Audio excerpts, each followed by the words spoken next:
But the World Trade Center was the center.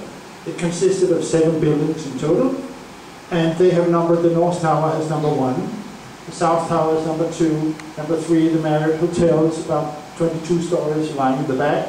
Number 4, number 5, and number 6 were relatively small buildings, but World Trade Center 7, which is located here on the other side of a little street called Vesey Street, was a huge building. Here's a photograph in the same area, and you had 1, 2, 3, 4, 5, 6, and building 7, and you have Vesey Street here. Building 7 was a more younger building. It was finished in 1987 to a height of 186 meters, 47 stories, with a ground plan the size of a little less than a soccer field. The distance from the North Tower was a little more than 100 meters. And this is as it presented itself at the time. In between the two impacts, you see the North Tower was hit, the South Tower has not been hit yet. And you see the facade, the face, covered with brown marble. It was quite an imposing building. Now the tenants in Building 7, there were some commercial companies, of course, which we should not bother about. The most dominant was Salomon Smith and Barney, who occupied the upper 20 stories, floors. So sometimes the building is called the Salomon Building. The BBC broadcast is called the Salomon Building. But the governmental agencies are more interesting. The Department of Defense had offices in the building, so had the Internal Revenue Service, IRS. CIA had their New York undercover headquarters in the building. It wasn't revealed before 3 days after 9/11. Secret Service has the biggest office outside of Washington, D.C. And as you probably know, Secret Service is quite an important body in the American power system, as they take over power. If you do not know where the president or the vice president is, it's automatically Secret Service who decides. And they can also decide where the president and the vice president is supposed to be and overrule whatever decision they might take themselves. The Securities and Exchange Commission is maybe interesting in this connection. It is a body which deals with everything about corruption and fraud in the corporate America. And at that time, they had between 3,000 and 4,000 unsolved cases in their offices. And we should see a little while what happened to them. And on top of that, on the 23rd floor, there was an official of emergency management. I'm not going to that. We don't have time to go into these details.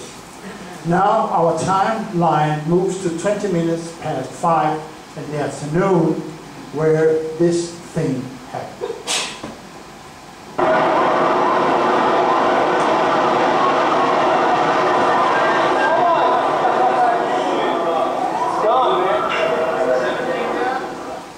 Yeah, 7 hours after the collapse of the North Tower, Building 7 went down just like that. I have the same event in 2 other recordings. This is taken down West Broadway Street, and where you get an impression actually how big, enormous the building was, to Danish standards at least. And this clip is taken from Midtown Manhattan. And if you listen carefully, we're going to show you a videotape of the collapse of itself. Now we go to videotape of the collapse of itself. This is Dan Robert.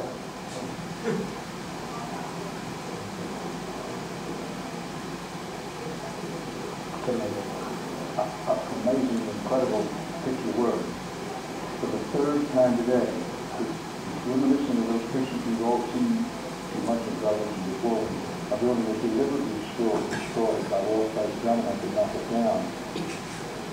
And yeah, this is Dan Rather, and as you probably know, he served as a news anchor in CBS for 40 years, but he went into retirement very fast after 9/11. Now, Building 7 collapsed into a tiny pile, you can see here. about 2 stories high, 20 meters, and there's barely a scratch on the buildings surrounding this little square. Maybe a chunk was bitten off this house here. This is the same event picture taken from the south. Maybe there's some damage. There is some damage here, small damage. But the facades of the building here, the whole building is collapsing into its own footprint. And this is quite an impressive feat. But you see, nothing is left except for the steel frame, which we'll return to later on. And I throw in this picture just to emphasize how special it is. It can actually hit its own footprint. That's pretty far down here. This is a car, okay? So this enormous building collapses vertically into its own footprint. We call this phenomenon an implosion. And this is the opposite of an explosion. We all know when the pressure in some container is too high, it goes in all directions.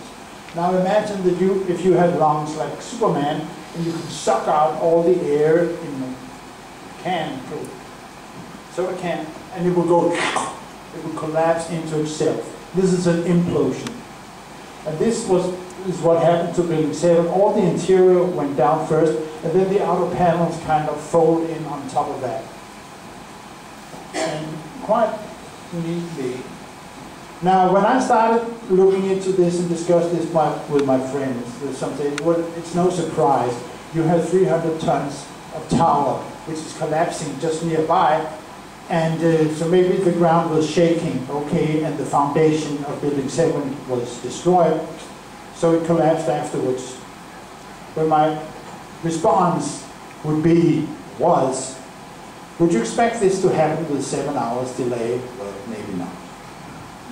And furthermore, how does a house look like when you actually destroy the foundation? Now this you can see in earthquakes. This is not very heavy pictures, but it looks quite differently.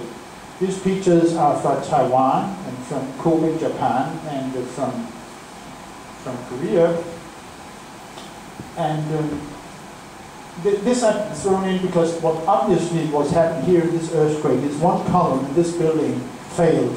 And what happens then? The building just sits like that. You'll need this experience later on. Do these pictures resemble what Building 7 is doing?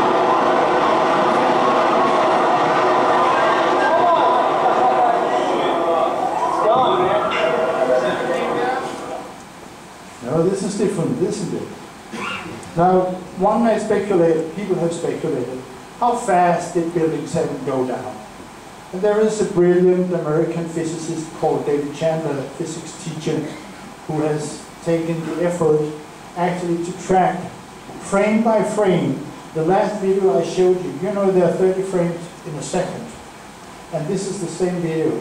And he is following what is the northwest corner here, frame by frame, with software, all the way down. And here is halfway down. And I have to throw in some physics here, ladies and gentlemen, it doesn't hurt. So, and here, if you plot the velocity, the speed versus time, you'll get this straight line here, and it's going downwards because the building is going down. So we're going towards negative values here at the speed. This is the time in seconds. Now, the lesson here is that the speed is increasing constantly. This is a straight line. And you may not appreciate the physics, but the conclusion is unanimous. Here, for about 2.5 seconds, building, the speed is increasing constantly. What does this mean? This means that the acceleration is constant.